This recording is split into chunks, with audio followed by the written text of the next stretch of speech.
A continuación, la disertación del doctor José Carlos Barbosa Moreira, profesor de Derecho Procesal Civil en la Universidad del Estado de Río de Janeiro y camarista en la Cámara de Apelaciones del Estado de Río de Janeiro. El tema a desarrollar por el doctor Barbosa Moreira es problemas de la inmediación en el proceso civil.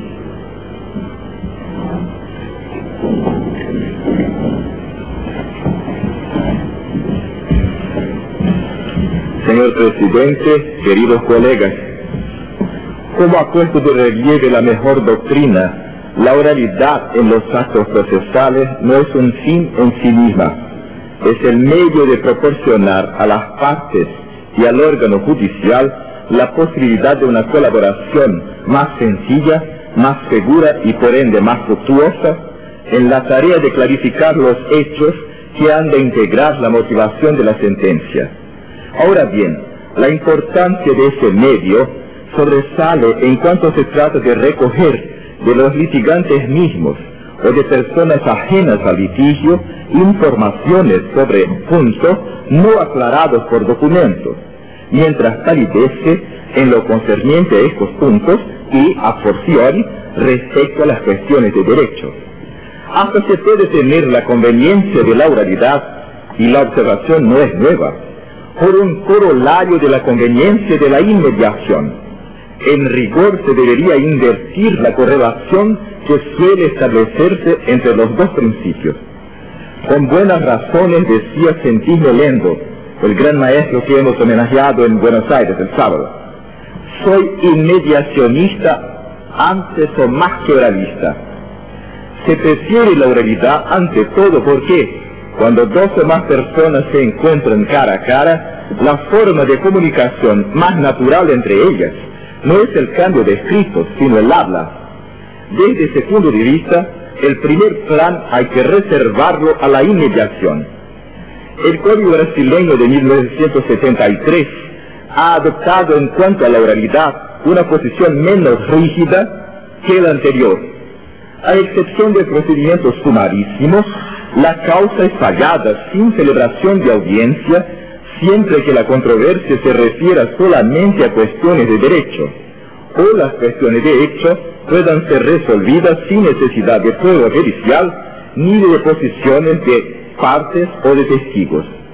Normalmente tampoco se realiza audiencia en el caso de rebeldía, ya que esta, por regla general, acarrea la adición de la veracidad de los hechos afirmados por el actor.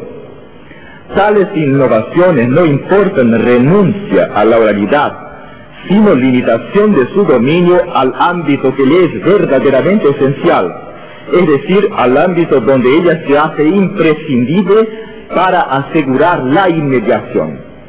Viene a propósito consignar que en el derecho brasileño las pruebas orales deben siempre producirse ante el juez.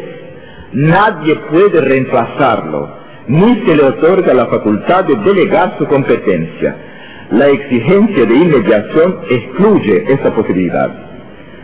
Pero no es nuestro intento discurrir sobre la significación y la importancia harto conocidas de dicho principio. Aquí nos interesa más bien el examen, aunque sumario, de los requisitos indispensables para su eficaz actuación y las dificultades que suelen estorbarla. La inmediación sirve a la comunicación, mas solo bajo condiciones favorables le servirá bien. Sería deseable en las personas que se encuentran en la audiencia una sólida aptitud para expresar sus pensamientos y para comprender la expresión de los pensamientos ajenos. El encuentro debería realizarse en un ambiente tranquilo y agradable, propicio al nacimiento y al desarrollo de una relación de confianza recíproca. Por lo menos en Brasil, la realidad cotidiana no tiene mucho en común con esa imagen de fábula. El juez frecuentemente llega a la audiencia sin haber podido leer con atención el expediente. No sabe con precisión de qué se trata y qué preguntas conviene formular al litigante o al testigo. No tiene ni puede tener criterio seguro para decidir sobre la pertinencia y la relevancia de las preguntas que por su intermedio solicita la parte que sean formulado. Me refiero al sistema brasileño, que no adopta el método de la absolución de posiciones. Al juez le falta además, en general, la preparación psicológica que necesitaría para sacar de la oportunidad todo el provecho posible. La parte y el testigo, a su vez, no siempre saben expresarse bien o, aun cuando lo saben, se dejan perturbar por las formalidades judiciales que les parecen extrañas. Los perturba a sí mismos la presencia de personas que no conocen o, al contrario, de personas que más les gustaría no tener que encarar. No sorprende que los resultados sean muchas veces inferiores a los esperados. Todas estas, sin embargo, son observaciones muy obvias y de índole demasiado genérica como para merecer que en ellas se insista. Antes quisiéramos concentrar nuestra atención en determinadas situaciones particulares en las cuales aumenta de modo sensible la posibilidad de perturbaciones o de ruidos, según la terminología de la moderna teoría de la comunicación. Algunos de estos problemas, pero no todos, han sido previstos por el legislador y son objeto de disposiciones expresas. Un ejemplo muy sencillo se depara en la hipótesis de diversidad de idiomas. La parte o el testigo puede ignorar la lengua del juez. Conforme a lo dispuesto en el artículo 151, número 2 del Código Brasileño, nombrará intérprete siempre que lo considere necesario para traducir al portugués las declaraciones de las partes y de los testigos que no conozcan el idioma nacional. La cláusula, siempre que lo considere necesario, autoriza el entendimiento de que el órgano judicial puede prescindir del intérprete o del traductor, como prefiere decir, si no estoy equivocado, el Código Nacional Argentino, artículo 115.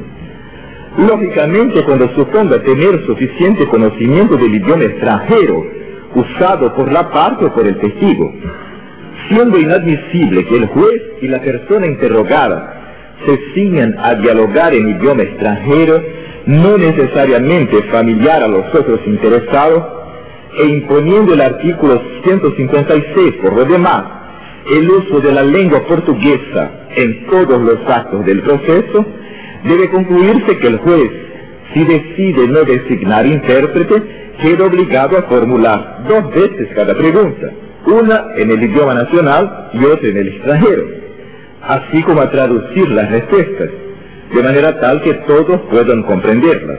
Él actúa simultáneamente como juez y como intérprete. En cualquier caso, es inevitable el perjuicio para la comunicación.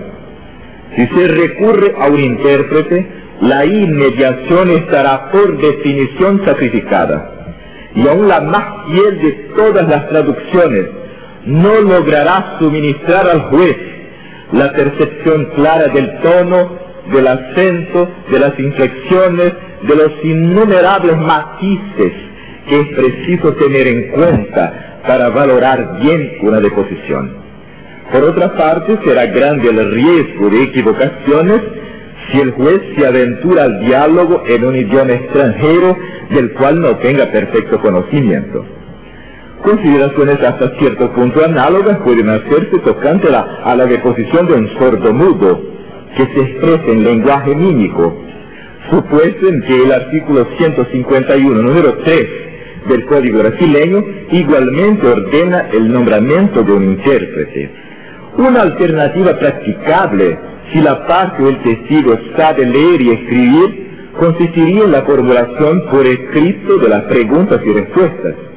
Tal solución la ha adoptado en nuestro país el Código de Procedimiento Penal, que regula también la forma de interrogar una persona solamente sorda, preguntas escritas, respuestas orales, o solamente muda, preguntas orales, respuestas escritas.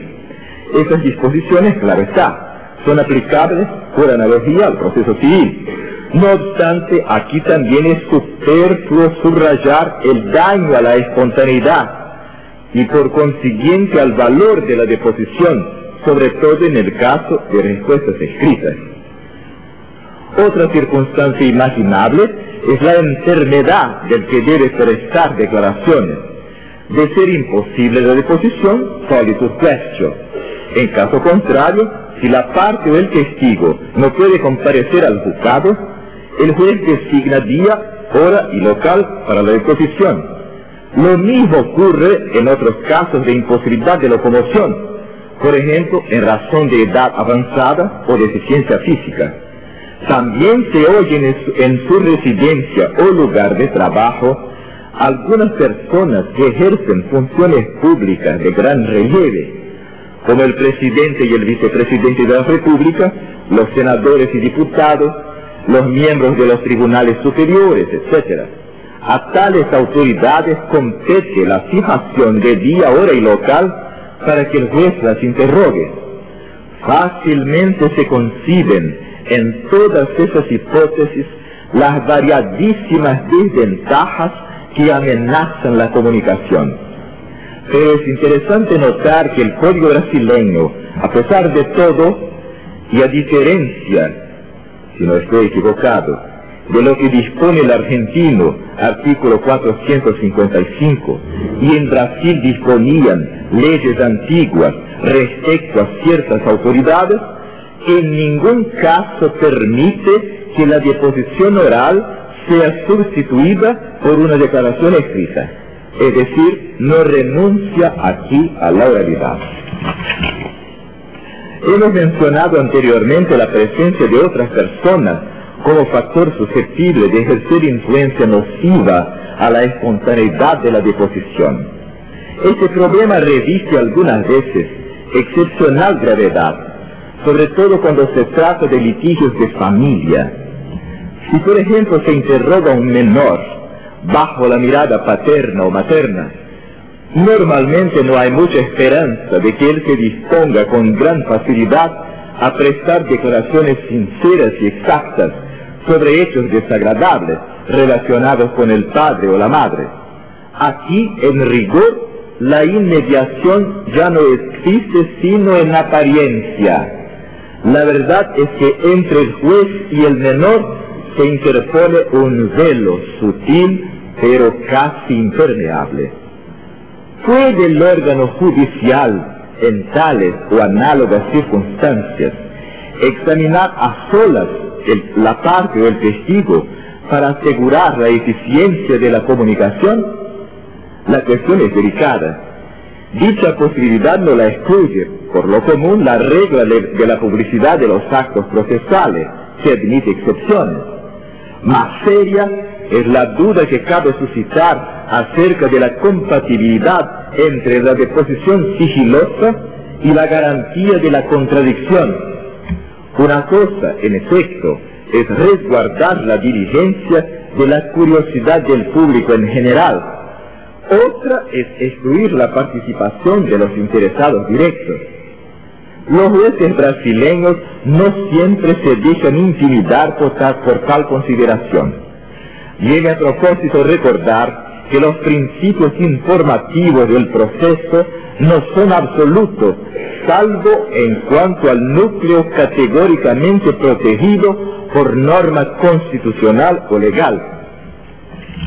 Incidiríamos en grave error metodológico si intentáramos construir por vía deductiva, a partir de cualquiera de ellos, un sistema procesal completo y cerrado que se desplegase en rígido encadenamiento lógico hasta las últimas consecuencias.